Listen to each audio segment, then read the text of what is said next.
आज़ादी बचाओ news channel में सभी दर्शकों का स्वागत है। सोलापुर शहर, महाराष्ट्र का सोलापुर शहर एक ऐसा शहर है जहां पर एक प्रमुख सीमाएं इस शहर से जोड़ी जाती हैं।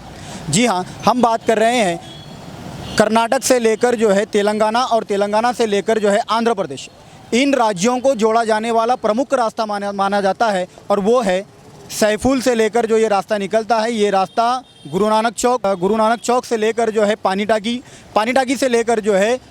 बोरामनी नाका और बोरामनी नाके से होते हुए इस मेरे पीछे साइड अगर आप देख सकते हैं तो यहाँ पर ये आंध्रा की सीमा से जुड़ता है और साथ ही साथ तेलंगाना की सीमा से जुड़ता है। ये प्रमुख रास्ता पिछले 2 सालों से बद से बदतर होता जा रहा है। यहाँ के शहरवासियों की ये इतना बुरा हाल हो चुका है कि ये खड्डापुर हो चुका है। सोलापुर नहीं बल्कि जो है 16,000 खड्डों का एक प्रमुख शहर बन चुका है, क्योंकि यहाँ पर आए दिन इन खड्डों के कारण जो है छोटे मोटे एक्सीडेंट हमें देखने को मिल रहे हैं। अगर हम बात करेंगे गुरु नानक चौक की तो वहाँ पर एक घनी आबादी वाला इलाका है जहाँ पर बहुत सारे लोग रोड के आसपास ही दिखाई देते हैं, जहाँ पर छोटे बच्चे हो, स्कूली बच्चे हो या फिर जो है बुज़ुर्ग व्यक्ति हो, ये सारे लोग वहाँ पर जो है उसी रास्ते से उनका एक प्रमुख रास्ता माना जाता है। उन रास्तों पर आए दिन इन बड़े गाड़ियों की जाने की वजह से जो है छोटे मोटे एक्सीडेंट भी बढ़ रहे हैं। और साथ ही साथ अगर हम बात करेंगे तो यहाँ पर जो है अशोक चौक पुलिस चौकी है, वहाँ पर जो है हाल ही में महापालिका की ओर से जो है ड्रेनेज लाइन का काम किया गया और साथ ही साथ रास्ता दुरुस्ती के लिए वहाँ पर कुछ निधि जो है उपलब्ध कराई गई है। अगर हम बात करेंगे तो इन रास्तों को पिछले बरसात से लेकर और इस साल की जो बरसात हुई है, इन बरसात के कारण ये रास्ता पूरी तरह से ख़राब हो चुका है। अब स्थानीय लोगों का ये मानना है कि जिन MLAs को या जिन MP को, यानी कि यहाँ के आमदार और यहाँ के खासदार, जिन लोगों को इन्होंने जो है विधायक बनाया और जिसको जो है इन्होंने जो है लोकसभा का मेंबर बनाया, अगर ये लोग उनका काम नहीं करेंगे तो कौन करेंगे। अगर हम बात करेंगे तो इस रास्ते पर जो है एक छोटी मोटी निधि उपलब्ध नहीं कराई जा सकती, बल्कि इस रास्ते के लिए तकरीबन 2 करोड़ से भी अधिक की पैसे जो है यहाँ पर लग सकते हैं, क्योंकि ये रास्ता तकरीबन 2 किलोमीटर का रास्ता है जो पूरी तरह से ख़राब हो चुका है। इसके बारे में कई सामाजिक संस्था यानी कि कई ऐसे लोग हैं जिन लोगों ने महापालिका से हो या राज्य सरकार से हो या केंद्र सरकार से हो, इन सारी लोगों से प्रशासन से जो है गुहार लगा चुके हैं, लेकिन इस रास्ते का कोई भी काम होता हुआ अब तक नज़र नहीं आ रहा है। क्या प्रशासन को इन लोगों की जान जाने के बाद ही होश आएगा? क्या प्रशासन कई एक्सीडेंट होने के बाद, कई लोगों का घर उजड़ जाने के बाद ही उन लोगों को होश आएगा? क्योंकि ये जिम्मेदारी है उन MLAs की जो 3 MLA इस शहर से चुने गए हैं और साथ ही साथ उसकी ज़िम्मेदारी है जो इस शहर से MP चुनकर जो है लोकसभा में गए हैं। ये चारों लोगों की ज़िम्मेदारी है कि वो इस रास्ते को तुरंत बनाएं, इस रास्ते के लिए तुरंत महाराष्ट्र के मुख्यमंत्री से बात करें या फिर केंद्र सरकार के सामने इस प्रस्ताव को रखकर इस प्रमुख रास्ते को बनाएं, ताकि ये सीमाओं को जोड़ने वाला प्रमुख रास्ता है। जिस तरह से हम जो है यहाँ की समस्याओं को लेकर स्थानिक नागरिक जो है, बोरामनी नाके के पास बहुत सारे नागरिक हैं और एक हमारे साथ जो है एक गाड़ी चालक हैं, गाड़ी के ड्राइवर हैं, हम उनसे भी जानने की कोशिश करेंगे कि सोलापुर शहर में ये रास्ता ख़राब होकर कितने साल हो चुका है। बहुत साल और रास्ता ख़राब होकर कम से कम मैं तो 5-6 साल से सुन रहा रोड का काम मंजूर हुआ है, लेकिन यार रोड पूरा यहाँ से लेकर पूरा बीजापुर हाईवे लगने तक पूरा टोटली ख़राब है और कंटिन्यू एक्सीडेंट होते रहते हैं। बहुत बड़े बड़े एक्सीडेंट हुए इधर, ये पूरा इधर अपना और अक्कलकोट रोड के सामने जो नवा रोड बना उधर बहुत ख़राब है। फिर आगे अपना गुरु नानक चौक उधर बहुत ख़राब है। इतने बड़े बड़े खड्डे, बड़े बड़े गाड़ा भी चलती इधर से, ऐसा बारिश भी भरा, खड्डे कुछ समझ में नहीं आते पानी से। आमदार खासदार कौन है क्या मालूम नहीं, एक दिन काम आते देखते नहीं, पूछते नहीं, खाली मापा डालो गए हो कब्रस्तान के वहाँ, उसके बाद सीन आता नहीं, पता नहीं ये कैसा होने का। बोलो अभी एक्सीडेंट तो कैसा दुनिया का तकलीफ होती रोड पर गाड़ी चलानी है।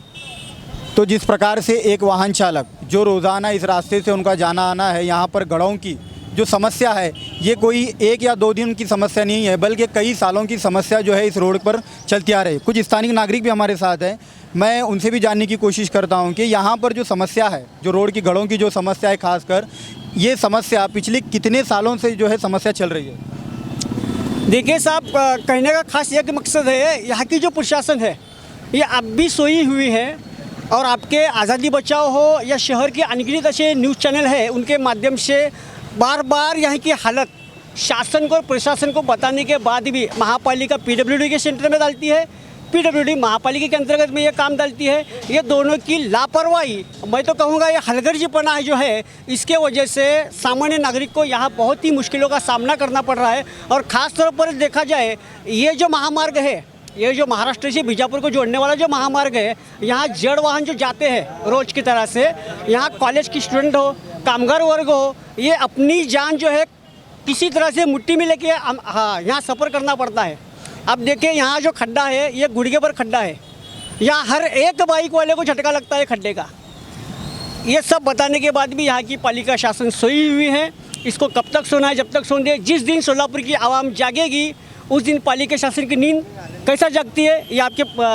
आज़ादी बचाओ की तरफ से हो या अन्य कोई चैनल हो, ये माध्यम से आप लोग ही खुद देख सकते हैं। जिस प्रकार से हम ये समझने की कोशिश करते हैं कि ये एक राष्ट्रीय महामार्ग या फिर राज्य महामार्ग, यानी कि ये स्थानीय प्रशासन से ज़्यादातर इस रास्ते का प्रमुख जो रास्ता है, ये रास्ता आता है या तो महाराष्ट्र सरकार के अंडर में आएगा या फिर जो है केंद्र सरकार में। या ऐसा इसलिए क्योंकि जो है स्थानिक जो स्वराज्य संस्था की जो संस्था यानी कि जो लोकल प्रशासन है, ये लोकल प्रशासन के हाथ में इतना बड़ा बजट नहीं होता, क्योंकि जो हाल ही में कुछ दिनों पहले आमदार परिणीति ताई के नेतृत्व में उन्होंने जो है महापालिका के सामने एक प्रस्ताव रखा था, जहां पर जो एक ड्रेनेज की समस्या, इसी रास्ते के ऊपर जो एक मेन रास्ता है जहां पर जो है अशोक चौक पुलिस चौकी के सामने ड्रेनेज की समस्या और रास्ते की समस्या, दोनों समस्या एक साथ में थी। तो वहाँ पर जो है महापालिका की ओर से जो है 50 लाख की निधि वहाँ पर उपलब्ध कराई गई थी और वहाँ पे एक ड्रेनेज की समस्या को हल कर जो उस रास्ते पर रास्ता दुरुस्ती के लिए जो है निधि पास कराई गई थी। तो यहाँ पर जो हमारे बहुत सारे जो लोग हैं, ये रास्ता जो प्रमुख रास्ता है, ये केंद्र सरकार बनाए या राज्य सरकार बनाए या फिर स्थानीय प्रशासन बनाए। जैसे कि आपके कई माध्यम से यहाँ की रोड का जो आढ़ावा लेके आपने जो बातमी प्रसारित करे हैं, इसी तरह से आप देखा जाए कि विद्यमान आमदार जो है शहर मध्य की परिणीति शिंदे, इन्होंने कुछ ही दिन पहले अशोक चौक पुलिस चौकी के यहाँ पे ये जो रास्ते का जो काम था, ड्रेनेज लाइन का काम था, इसका बहुत ही बेहतरीन राजकारणी तरीके से उद्घाटन किए। मगर अब भी जैसी थी वैसी हालत अशोक चौक पुलिस चौकी और जो पेट्रोल पंप है वहाँ की है। अब ये काम पूरा कब होगा, इस पर स्थानिक स्वराज्य संस्था हो, पीडब्ल्यूडी खाता हो या फिर महापालिका के अंडर में जो अधिकारी है, ये अधिकारी अपनी तरफ से जल्दी से आके ये काम पूरा करे, ऐसे ही मांगनी यहाँ के लोग करते हैं। आप जो है प्रमुख इसी रास्ते से रोज़ाना जाते हैं? मैं रोज़ इसी रास्ते से जाता हूँ और जाते समय रास्ता यहाँ का ख़राब है, इसलिए थोड़ा अड़चन होता है। और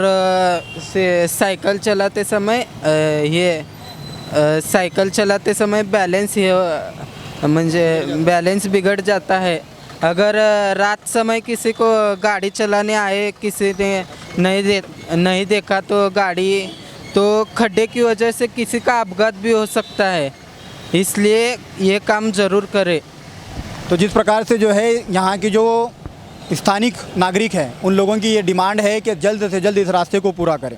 क्योंकि इस रास्ते पर कई छोटे बच्चों से लेकर कॉलेजी स्कूली बच्चों से लेकर है कई बुज़ुर्ग व्यक्ति यहाँ से गुजरते हैं। तो यहाँ की प्रशासन की एक जिम्मेदारी है कि इनकी बात को गंभीरता से लेकर इस रास्ते को तुरंत बनाएं। कैमरा पर्सन सालिक पटेल के साथ मैं आकिब मड़गी, आज़ादी बचाओ न्यूज़ के लिए। जय हिंद।